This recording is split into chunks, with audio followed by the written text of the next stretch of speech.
Hello and welcome to the Shaw Local Bears Insider Podcast. I am Chicago Bears beat reporter Michael Dwojak here with the Northwest Herald Joe Aguilar as we are talking to you on Monday afternoon, a little Monday lunchtime stream for you guys, a little different time just because of the travel and all that sort of stuff. But we're happy to see you guys and we're happy to be talking to you folks here on a beautiful fall day. Bears lose 30-16 on Sunday.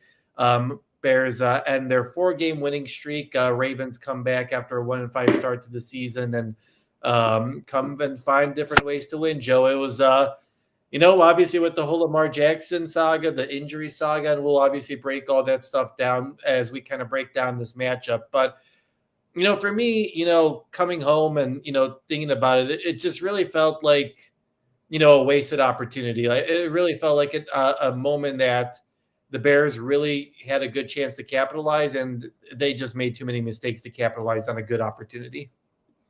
Yeah, I mean, you lost to Tyler Huntley.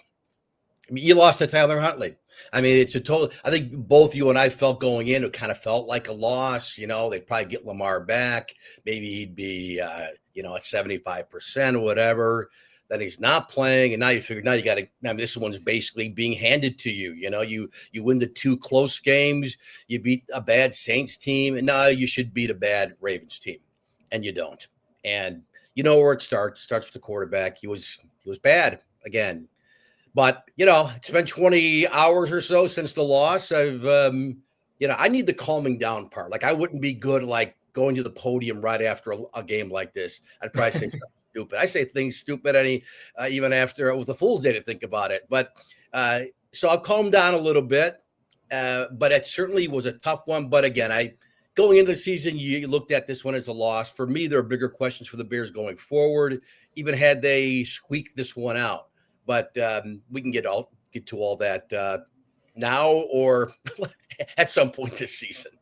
Yeah, I thought, I would have been fine with a game where you're not going to win every game. Like this team is far from perfect. That's life in the NFL, right? Like a week-to-week game. But that game felt like it was there. Like a lot of missed opportunities, and we'll break it down with our wins and losses. But it was a very interesting matchup, and I feel like you have a lot of questions here now, 8 weeks into the season. Some of them we obviously had during training camp, and some of them we're still having now. If you're joining us in a live stream, thanks so much for joining us. We really appreciate it. Make sure if you guys have any thoughts, any 24-hour thoughts like Joe is talking about that maybe are a little more calm than they were maybe 24 hours ago, share them in the chat. If you're joining us on YouTube, thanks so much. Make sure you give us a like. That's the best way to support us, help us grow our brand.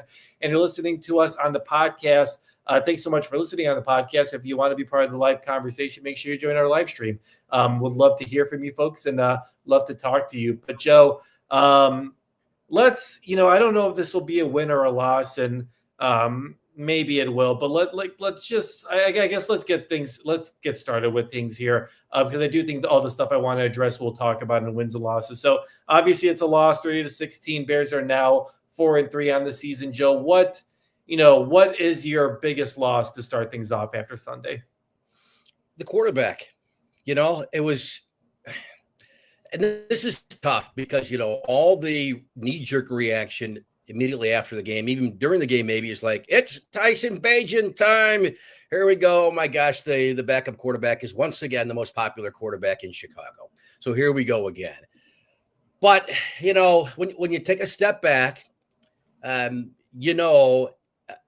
Caleb's got to be the guy. And this season, we can't lose focus of this. This season, not this past game or the week before or next week in Cincinnati. This season is all about the quarterback and do we have the guy? And I think even as frustrating as that was yesterday, as frustrating as it was last week against the Saints, I'm not ready. We shouldn't be ready to say, that's it, bring in Tyson Bagent or give Case Keenum a start.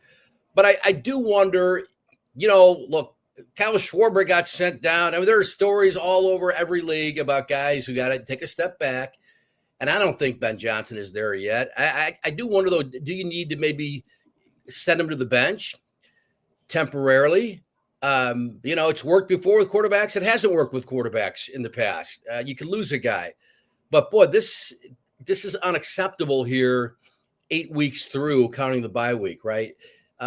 So he was not good. Too much of the same stuff we've seen. The difference now with him the last couple of weeks is he's turning the ball over. I mean, not a lot. One interception was a big one. Even at the end of the game, the Ravens are basically going to give you a touchdown. Game was over. They still can't even get that right. And the ineptitude, not only in the red zone, when you get the ball on the opponent's side of the field, that hasn't gone well. Happened again yesterday after the big kickoff return by Devin Duvernay after I think it was Baltimore went ahead, right? You got a chance to get right back in it. Didn't happen. Couldn't even get a first down. So there's a lot going on there. We could probably talk about Caleb for the next hour, but we won't. Yeah, heading into this game, I had the mindset, thinking that Lamar is going to play. But even if Lamar is not going to play, that this felt like a game where the offense needed to take over, right? Like I feel like over the past 4 weeks during this winning streak, like the defense was bailing out the offense. Like obviously, yes, the offense put together game-winning drives at the end of the game, but they were forcing turnovers at an incredible clip, right? Like they had at least 4 turnovers in the last 4 or at 3 of the last 4 games, and at least 3 turnovers in all 4 of the games. And without Kyler Gordon, and we'll get back to that later, and Tyreek Stevenson and all that sort of stuff, like this felt like a game where you're like, all right, defense, like you're depleted. You've been kind of carrying us over the past 4 weeks. Like we got you. The running attack is going.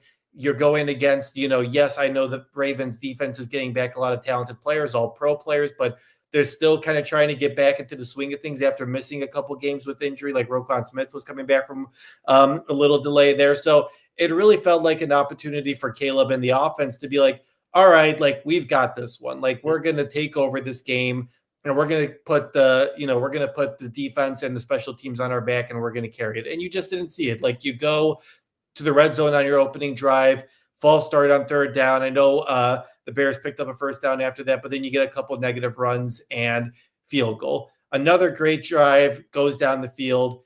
You get to the 22, it's another field goal. Like that's a difference of 14-0 to 6-0. And that just kind of told me like how the game was going to go. I feel like whether I don't think you can make any grand proclamations about Caleb after this week, but I think you can start to ask, like, is there a accuracy issue? Is there a communication issue? Because he's missing guys on 3rd down. He's missing guys like that interception in the 4th quarter. Like him and Ben Johnson had 2 different answers for that. Like he thought that Caleb thought that that DJ was or that Rome was going to keep going, and then he kind of didn't stop, and that kind of led to whatever that. And then obviously Wiggins undercut the pass, and that's what led to the interception. And when Ben Johnson was asked about it, he just said that Caleb had other options, and that other option, when you watch it, is a wide open Kyle Manung guy. So, I understand.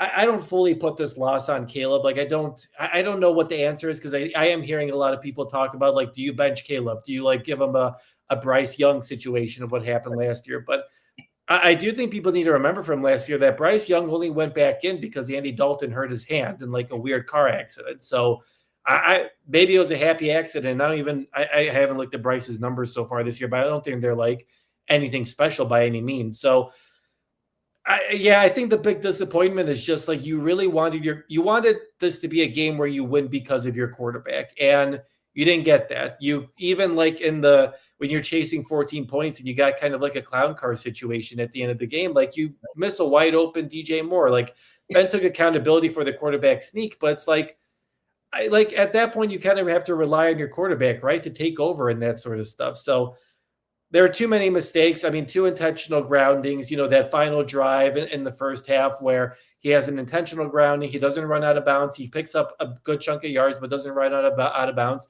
Like that costs you 2 timeouts, and you could have created a better situation. I agree. I can go on, but this just, it just felt like a game where you needed the offense to step up, and it didn't. Like it doesn't seem like DeAndre Swift is healthy. So that's a little bit of a concern too. And you just never got a response from the offense, and the defense finally just fell through. Yeah, and the other thing too with the interception in the fourth quarter, I mean, they're still deep in their own territory. There's no guarantee they're going to go down and get the touchdown anyway. But No, sure. everyone's talking about the interception. Everyone's writing about the interception, but it all gets magnified because you can't get the dang ball in the end zone. There's been already too many Jake Moody multiple field goal games, Cairo Santos multiple field goal games. You can't have it. The first drive of the game, Michael, to me set the tone of the game. They drive down, they look good. Caleb looks crisp. Boom, boom. He's hitting Rome. He hits Rome. They go right down, and then what happens? They get to the 8-yard line or 5-yard line, whatever it was. False start, number 84. Is that Loveland's number? Yeah. False start. They have to kick a field goal. They can't get in the end zone. I cannot believe this is. I thought we were done talking about last year, the last couple of years, but it looks like last year again, where they just kind of get like a deer in the headlights once they get inside the 10-yard line. And now you have all the weapons. You got the big tight end. I know Komet didn't play yesterday, but you got the Loveland. You've got the other weapons. Swift. You can't get the ball in the end zone. And team are like, oh, here we go. And then they get another field goal. Again, they couldn't take advantage of a good field position, and they couldn't finish it. And it's only 6-0. And then it's one play, and then the Baltimore put together a long drive. And Derrick Henry, kudos to him, past Walter Payton. I didn't like seeing that, but that was going to happen with career touchdowns to move up the ladder. Emmitt Smith, by the way, did you see that? He's got such a huge lead for the all-time touchdown. Need for rushers. It's crazy. But anyway, so it was just more of that. It was more not getting into the end zone, settling for a field goal where you knew, even against a depleted Baltimore team, or at least at the quarterback position, that it was going to come back and bite you. And by the third quarter, it had.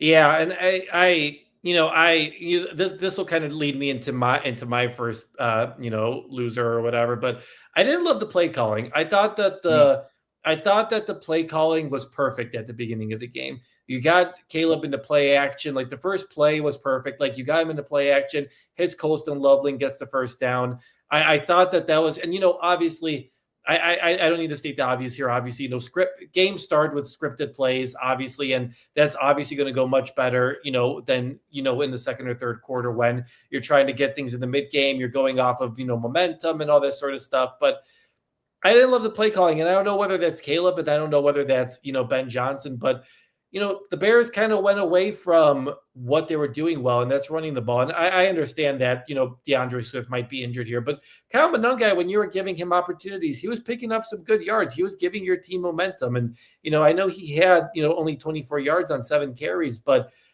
you didn't go after Colston Loveland. I really expected this to be the Colston Loveland game. Obviously, that's why I picked them. And, you start off the game great, and you get Colston involved with a big pass, but then Colston finishes the game with 5 targets and 3 passes on 38 yards. And again, like I said, I don't know whether that's the play calling. I don't know whether Caleb is just focused in on Rome too much and isn't looking at his other receivers. Like, we're not in the coaching meetings by any means, but I do think that it's been really interesting just to kind of see what the second and third quarter looks like after Caleb gets away from the opening script. And it hasn't looked good. And again, whether, I think Ben Johnson is taking a lot of credit a lot of times, saying my play calling could have been better. I could have done a better job in this situations. I don't know if he's just trying to protect his quarterback or whether he truly believes that. I have no, I think Ben is pretty honest with us. So I don't think he's just saying that to say that. But the play calling at some of the moments, I was just kind of like, man, like, it seemed like this was working on the first 2 drives. And I don't know why they kind of went away from it when they did get the opportunity to get the ball in the second and third quarters. Well, I didn't see the entire post-game press conference with Ben Johnson, but what I did hear, to me, he looked like he didn't have any answers, and he looked frustrated. And that was, I don't want to see that from my leader. Joe Madden, he did a lot of things wrong. He almost cost the Cubs the dang World Series in 2016. But Joe was so good after a game. It'd be a bad loss, and you're ticked off as a fan. And Madden had a way of just like, hey, it's okay. It's okay. This happens. We're good. I didn't get that vibe from Ben Johnson yesterday. I could be wrong. You were there for the whole thing. But I didn't get that. And I didn't like that, because I think he knows he didn't have a good game. And then when they talked about the penalties again, hey, we'll get to that, I guess, at some point. But he kind of said, he goes, well, I'm going to turn it over to my leaders. Well, you're the leader. Don't go to DJ Moore or Joe Tooney or Kevin Byard. And maybe they got to dumb things down offense because that's what it takes to shrinking your penalties per game to single digits, like 5 maybe, okay. But again, was it 11 yesterday after 9 the previous week? We're almost halfway through the dang season, and this is still happening. So, and again, it's spread out. I mean, even God bless Joe Tooney, the guy's probably headed to the Hall of Fame, and a stink rubbed off on him yesterday. He commits a false start inside the 5-yard line. I mean, I did look at the replay at that, though. I agreed with JJ Watt. I don't know if that was a false. I didn't see anything. I don't know if he'd like made a twitch or something like that, but that felt like one of those situations where maybe I agreed with JJ Watt, where it's like the defenders were playing it too much when they were just like, all right, we're going to call the flag because of this. And the Ravens players did sell that. Well, Yeah. I mean, you can't be fooled by that, but sometimes refs, even at this level, are. Well, we've seen that, yeah, for sure. Right. But Joe Tooney, come on, leave him out of it. He's about the only thing that's about consistently good on that offensive line. But yeah, I mean, Ben's got to own this. Dumb it down if you have to, because again, those turnovers, and we know this. Every football fan knows this. They kill you. They're a shot to the where after a while, especially with this offense still and Caleb he looks like, I've mentioned this before, he looks like he's thinking too much. That's not good. Even if you're a cerebral person, that's just not good. Like even in the fourth quarter, I know it's garbage time, but they're moving the ball, but he's just more. And we saw that even last year at times when they're chasing a deficit in the fourth quarter, and they still got a chance to win the game or tie the game. He just looked like he was being Caleb. And I know they're trying to structure him in, work from the pocket, but boy, he just it might be information overload at this point. And that's why, again, I'm not totally against it. I don't want to go, the guy's a bust, start Tyson Bagent, but maybe just take a step back with him. I don't know, because you got to start trying it. If try it for one game, doesn't work. Said, oh, we tried it, didn't work. He came back and then he was still bad, or he still wasn't good enough. But we do have to remind it. I mean, because the problem is, like, we see what Jaden Daniels did last year. We see what Drake May is doing this year, and you see, he should be able to ready to step in right away. Maybe it will take time because there is a long history of quarterbacks in this league. Some of them are still playing who are thriving. We know the names, the Josh Allens, the Baker Mayfields. There are others who do figure it out. It's just not right away. Yeah, I mean, I'm not ready to. Obviously, I don't think you're suggesting either that you're ready to write off Caleb or anything like that. No. But I understand the frustrations, and for my next, I'll jump you on this since you mentioned this for my next loser. And this can be coaching, this can be whatever, but 11 penalties in week 8 is just inexcusable at this point. And it wasn't, for the first time, I'm writing my bear down, nerd up analysis for Tuesday, and I just got to the penalties part, so I don't have the numbers right in front of me right now. But from what I remember, I think the numbers are pretty equal. Like it used to be. I feel like in the past few weeks, it's been like X amount of false starts, X amount of offensive penalties. But yesterday, I mean, all the penalties, you have you got the Colston Loveland false start. You have 2 intentional groundings on the quarterback. You've got a pass interference on Nick McLeod when Tremaine Edmonds has a sack. You have illegal formation on a punt that would have had the Ravens down to the 1 or 2 yard line because you can't line up on the right way. This is just I did want to talk about this because I after a while, an undisciplined team is an undisciplined team, right? And that eventually goes to the coaching staff. And that's why I thought it was really interesting when Ben did say after the game, the coaches have said it throughout. They've done everything. He basically said they did everything they can. It's up to the leaders now to kind of, hold players accountable, which I thought was interesting because I feel like Ben has taken full accountability for, everything that we've asked him about this year. And at this point, it kind of seems like, I don't know if you agree with this, Joe, but at some point for me, it just kind of feels like it is kind of on the players just to kind of be hey, I'm, you're not doing this the way you should be doing. Like coaches are worrying about scheme. Coaches are worrying about making sure they get X amount of plays in so they can be as ready as possible. Like there's only so many times that Ben Johnson can throw off the offense on the field because it's not ready, right? Like at some point, like it has to come down to the DJ Moores, to the Caleb Williams, to the Kevin Byards, to the Grady Jarrett's and Tremaine Edmonds. And I know it was an exhaustive. Every week we kept asking players, what do you need to do? It's on us. We need leadership, all the stuff that we hated from last season. But I did think it was interesting just for Ben to be like, hey, like we coaches have done everything we can do. He basically put it on the players. And I'm really interested to see, not only what you thought about that, but also just like, what is the response from the players this week? Because he's basically, in week 2, he called them out that they're not practicing hard enough. And now this week he's calling them out being like, we need the leaders to kind of, hold us accountable here. Yeah, I mean, part of it to me sounds like a guy who's just like desperate for an answer here. Like, well, you know what? We've done everything we could. So now it's up to you guys. So go have a closed door meeting and air it out and figure it out yourself because we're done here. Some of the pre-snap, we're seeing this a little too often. Not that they lost the game because of that punt, but that was atrocious. How are you lined up? Who did it happen with? Theo Benedict too on a call? Was it the Washington game where it's the ball hasn't even been like this is like every guy on the street can do this part. Then the whistle blows, you get you would die because you would get killed on the field. But so that should be the easy part, getting lined up properly. And when we still see guys doing that, if the coach is telling you, like I always say, like it's either with like any job, it's like either incompetence or what's the other word? I say it all the time that I can't. Incompetence or when you're just not paying attention to the rule. You're not.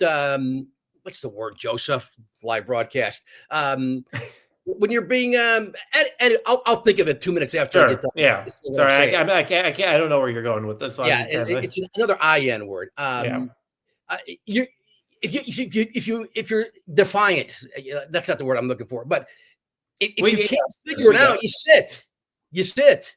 If a guy can't get lined up properly after you've talked about it all week, and again, this is something that takes no skill. This is not a skill thing. You don't have to be big and strong and athletic. If you can't get lined up properly, then you're sitting.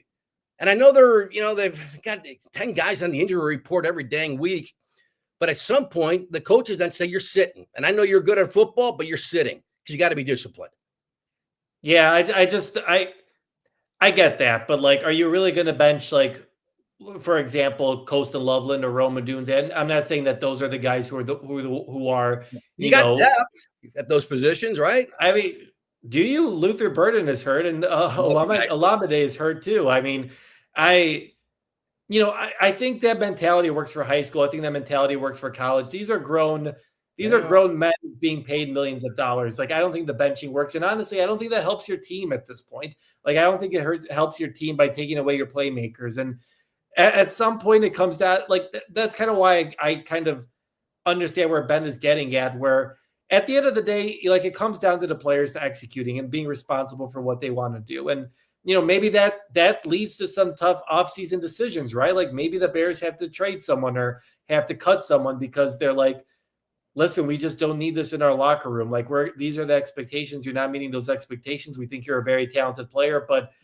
it's just not going to work here. And, I'm not going to say any names, obviously, because I don't know any names and I don't want to like insinuate something, but it's just one of those situations where these are grown men playing a sport for millions of dollars. And if you can't get yourself prepared at that point, I can understand why Ben Johnson would be frustrated and why he would put it on the players to be like, hey, like, you guys got to figure this out. We can only do so much. Like, they can't go out there on the field and play. Like, eventually it does come down to the players. So that was a very interesting comment and we'll hear from Ben and a couple players this week. And I'm interested to hear what their response is going to be to that challenge. All right, Joe, what is your, I skipped you here in the line. What's your second loser? Yeah. By the way, insubordinate. That's the word I came up with 5 minutes ago.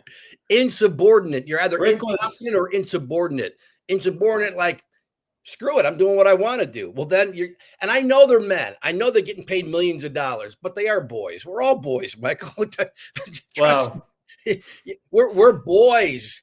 I don't know if I agree with that mentality, but well, hey, Rick look, is trying to help you here. He went with inept. inept too.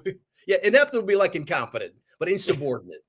But I don't know what they do. I think it's more of a cadence thing, and maybe there's too much pre-snap movement, because that seems the one consistent. And Ben is so cerebral, and he's all the computer, and he's got all these things that he wants to do, and the trick plays, and so much. But just line up, snap the ball, and hand it off, or take your few steps back, whatever it is, and your 6-8 steps back and throw the dang ball. But anyway, my second loser, is that where we're at now? Second loser? Yes. You probably thought I was going to say Cairo Santos for coming up short on a 50 field goal, but I'm not going to do that.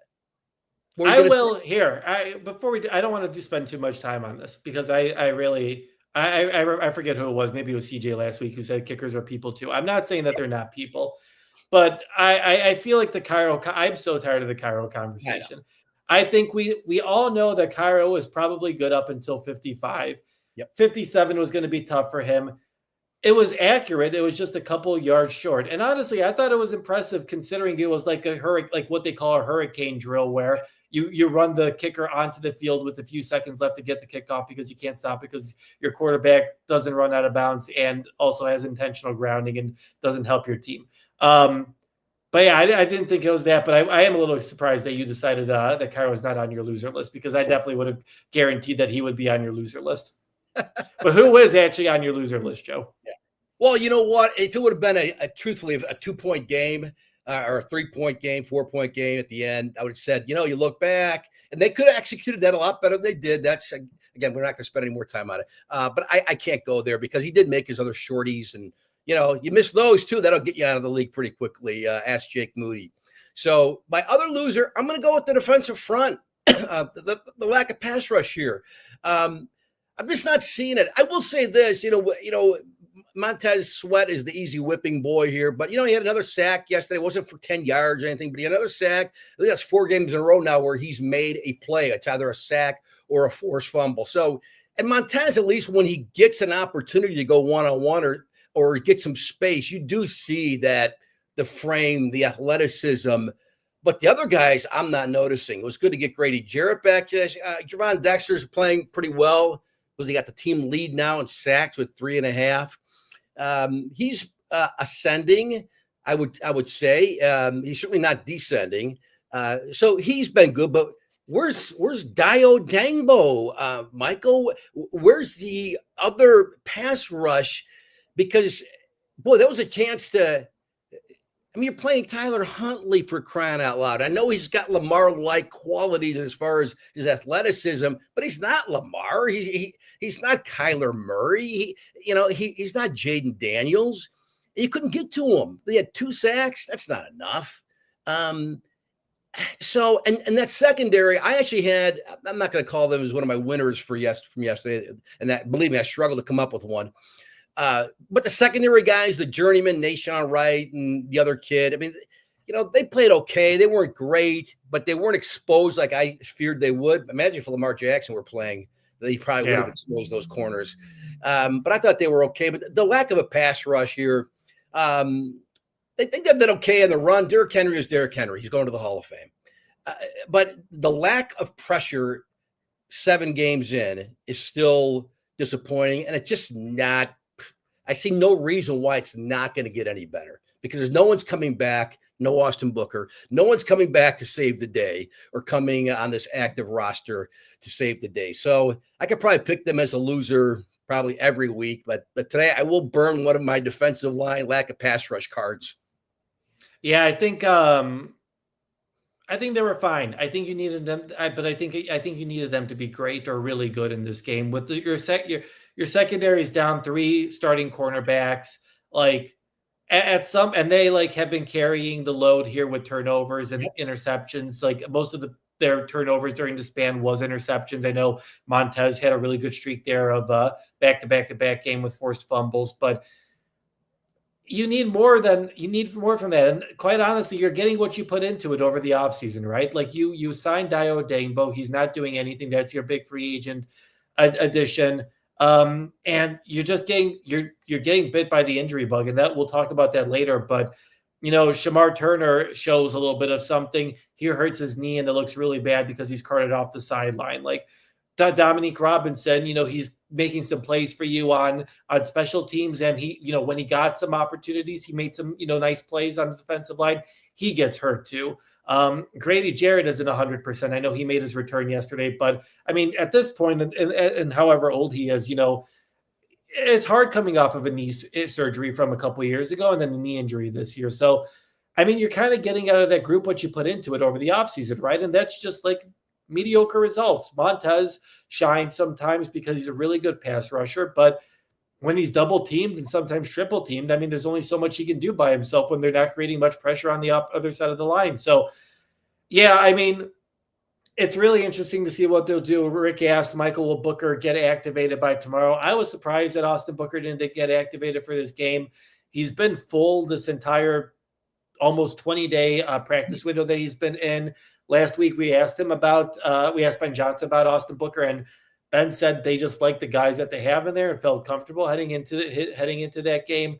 But tomorrow, Tuesday, is the last day that they have in the 21-day window to activate him, or he's gone for the season and he's going to have to be on the injured list. So we'll see what Ben says today. Obviously, we'll get a chance to ask him, I'm sure, about Austin Booker. But listen, if Austin Booker can't get onto this rotation now with all these injuries that you have, then to me, that's a major indictment on Ryan Poles. If you can't get your 5th-round draft pick from last year onto this depth chart with all these injuries that you have, and no pass rush really at this point. No, I mean, yeah, it's very frustrating. And, when you can't, I mean, this is not the Broncos front four. I mean, you're not getting to the quarterback. It's like when you can't make the team on a bad team. Well, that's, you can't make, you can't put who's like, we can't take that guy off the active roster. We can't take snaps away from that guy. I don't see it other than Sweat, I guess, up front. But man, I'm almost getting ready for that news that he's going to be on IR the rest of the year. And that's a wasted year. And you get back to the corners. I mean, it really is nuts how depleted they are, not only with the 3 guys missing yesterday with Tyreek, Jalen, and Kyler Gordon, but Terrell Smith. You go back to that; it was going to be probably that piece, yeah. And then the kid they drafted, you figured he'd be up to speed where he'd get some action. Zay Frazier, is it? The kid they picked the 5th round, the big corner, round, yeah. So he's done for the year for the personal reason. So it's really I think everyone said during a podcast, like if you have 9 or 10 DBs, you don't have enough yet, and that's kind of proven here with the Bears. So, yeah, I would agree. Like that'll go into I have a couple here, but I'll start off with Bears injury luck is bad right now, and not that every team deals with injuries. This is the life of the NFL. Like I'm not like the Ravens. Clearly, like you just saw what happened to them. Like they've gotten demolished by injuries, but. The injuries are not good right now. Obviously, you're playing without Kyler Gordon, Tyreek Stevenson, Jalen Johnson. You're without Cole Kmet.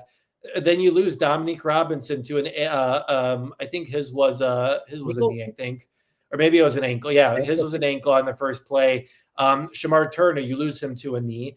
Luther Burden, a concussion, and then Olamide Zacchaeus, a knee injury that they're evaluating later. Like.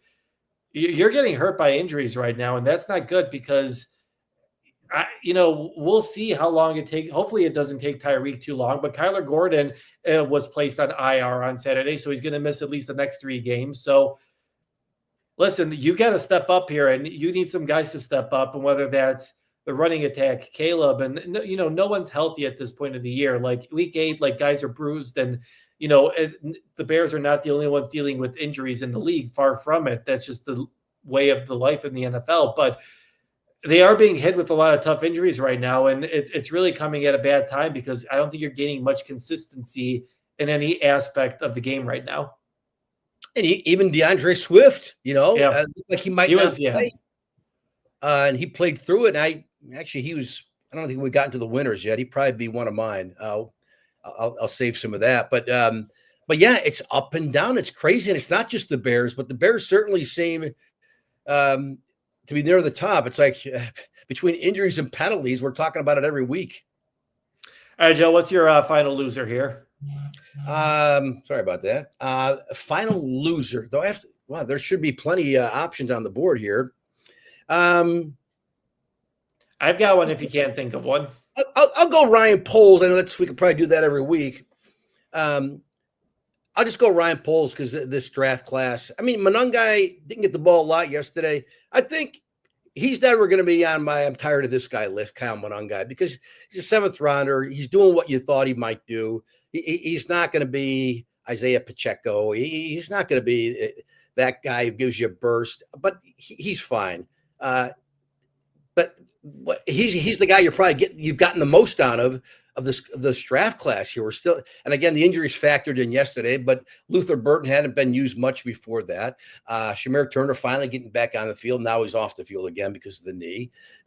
It's just Trapillo was active, I guess, yesterday, but he was in some jumbo packages. He was in there for extra blocking. He was eligible. Yeah, that's right. But that's it. Second rounder. My guy who I wanted as a Bear, Mike Green, he had a sack yesterday. Not that he's been, crushing it in Baltimore, but I think that was his second or third sack this year. So I'll go Ryan Poles. I know it's a bailout. It's an easy one, but when you're seeing Loveland, boy, again, first pass, I think it was the first Bears pass of the game or first play from scrimmage for them where he had the nice gain, getting involved. And I think that you called Loveland as your MVP for the game going in. I did, yes. Right? And look, Michael called it, man. Loveland's going to have a big game. Boy, again, Baltimore's just like saying, we'll give you whatever you want at the end of the game. They're trying to get Loveland a touchdown. That would have been nice. Get the kid his first NFL touchdown. Bears couldn't even get that right. And then they missed him. Caleb missed him on the goal line maybe earlier in the fourth. It's just, you need to see more. Your turn. I'll do a bonus one because I feel like we need to address it. The Baltimore Orioles, Jesus. The Baltimore Ravens are, well, I guess the Orioles were losers this year too. But the Ravens, just the way they handled the whole Lamar Jackson situation, that's bad. Like, for those who don't know, Lamar Jackson was ruled as questionable for Friday's game after he was a full participant at Friday's practice. Then it came out on Saturday that, Lamar actually only did scout team stuff. We should have said limited.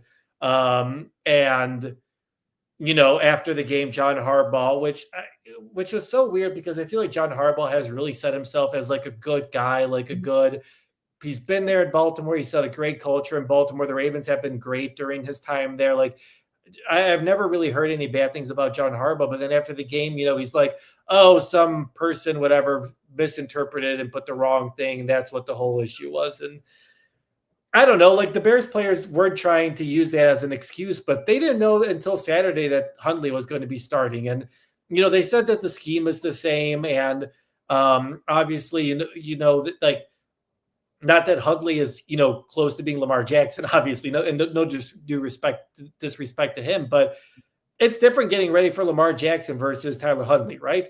And when you're Saturday getting ready to get on the plane, you hear that Lamar is not playing all of a sudden, like, I don't know, that's just dirty pool. I think I know that the NFL is investigating it, and I think the NFL, based on what I've read from other people who are well-sourced or whatever, I think they're going to make an example out of the Ravens, especially given with what happened in the NBA last week with the whole gambling thing. Like, I don't think the NFL at all can risk any thought at all about there's any manipulation going on with the injury report or whatever. So I think that it was a little bit dirty pool there by the Ravens. And I think that the NFL probably will go pretty hard on them to kind of set an example of like, don't do this or this is going to happen to you. It should.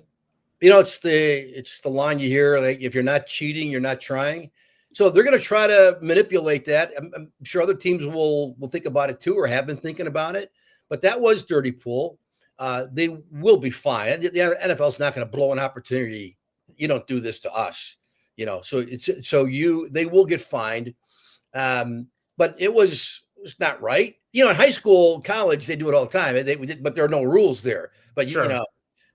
high school, your quarterback got hurt Saturday. Is he going to play? A lot of times coaches don't even respond to your text or an email. Like, I get it, but they don't want to give away anything. The NFL is different because there's money involved. You can't do it. And Baltimore tried, but they're going to get fined. They're going to they have to. If this just goes like a slap on the wrist or nothing, I'm like, then someone else is going to try it.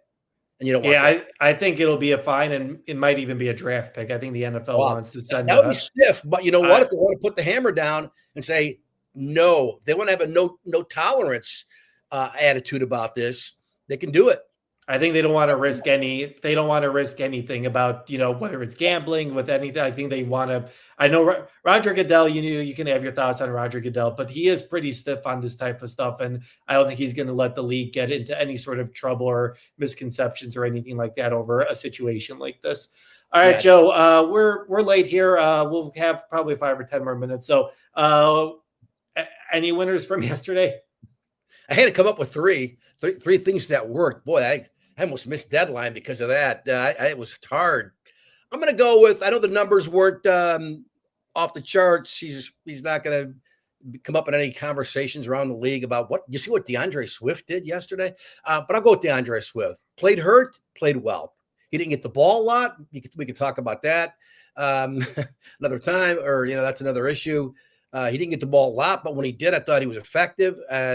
The touchdown, the only touchdown they scored yesterday, which was by him, set up by him, a nice catch and run. Caleb just tossed it. Good, Caleb, do more of that. Do more of that. You don't have to show off the 90-mile-per-hour fastball every time. Just a little dink to DeAndre, open space, go. So I thought DeAndre Swift wasn't his third consecutive 100-yard game, but I think he finished with a little shy of 50 maybe. But I thought he was good, and I appreciate the guy playing hurt and gave him a chance, because without him, I think DeAndre has to be applauded for his effort.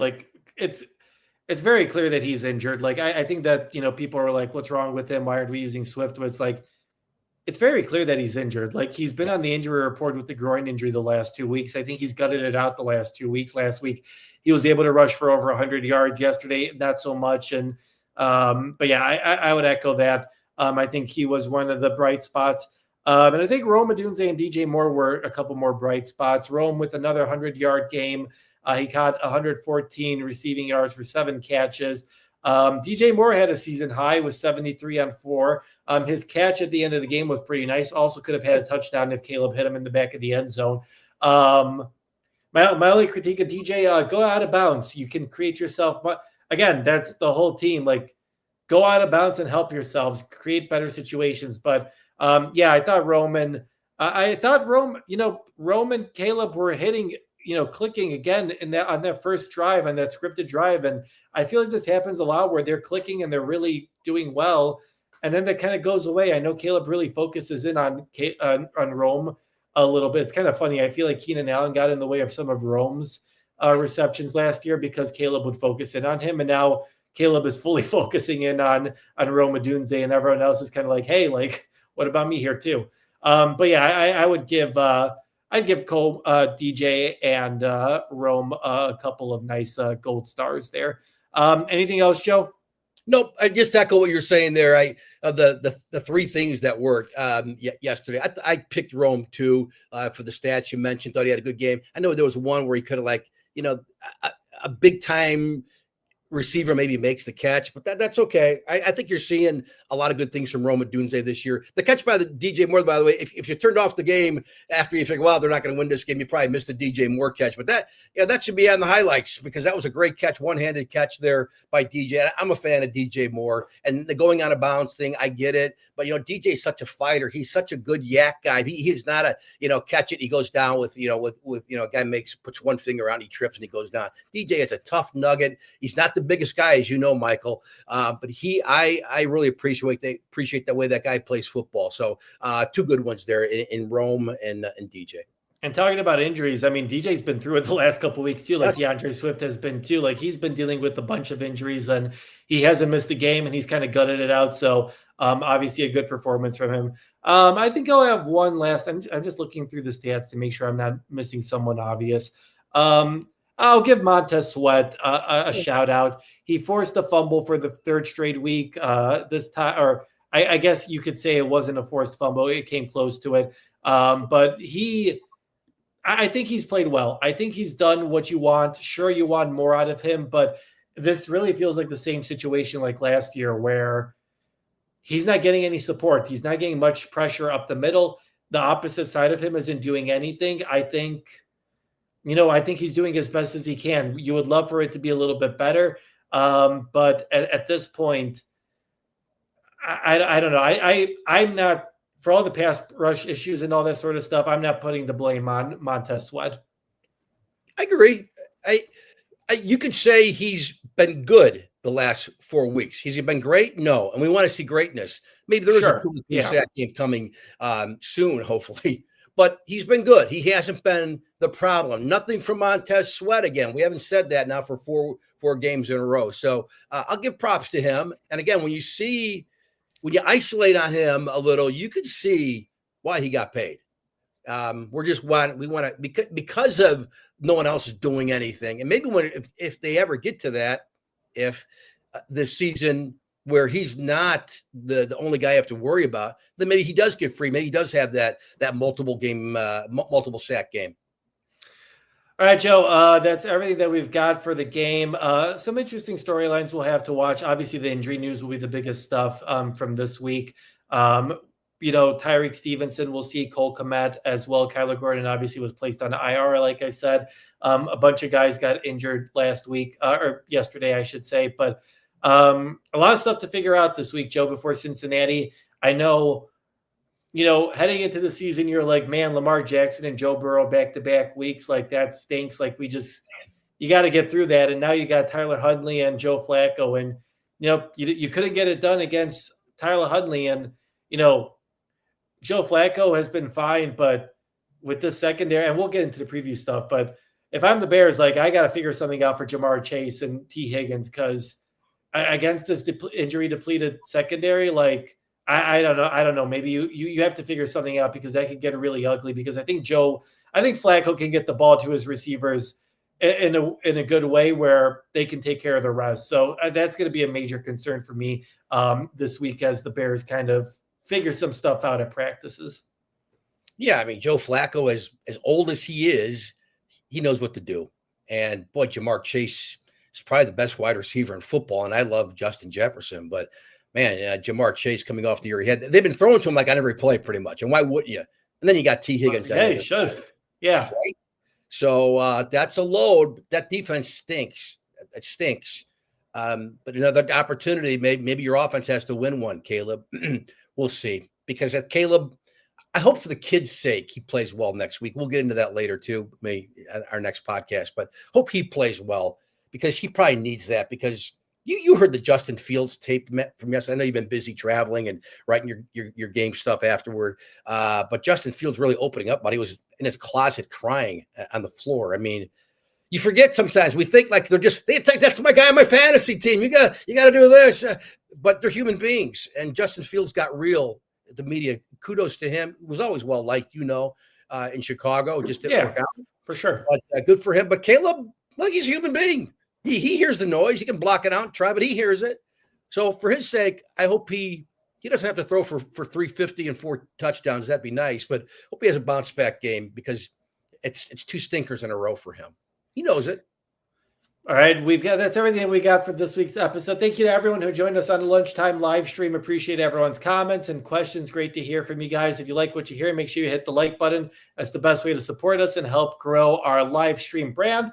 And if you're listening on the podcast, thanks so much for listening there. Make sure you subscribe there as well. And if you want to be part of the conversation, make sure you check out when we're going to be talking. We usually talk Monday morning and Friday morning. Obviously, travel changes that a little bit, but we always would love for you guys to be part of the conversation here in the live stream if you can make it work. So make sure you join us here.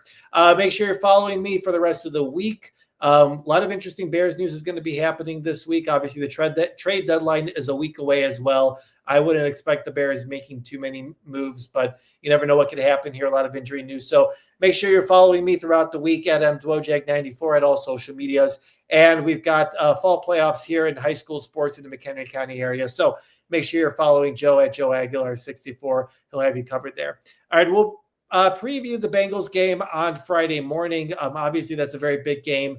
That's a really important last couple stretch here before you head into a really tough end of the season stretch there, Joe. So we'll break it all down with you folks on Friday morning. But until then, have a good week, and we will talk to you folks down the road.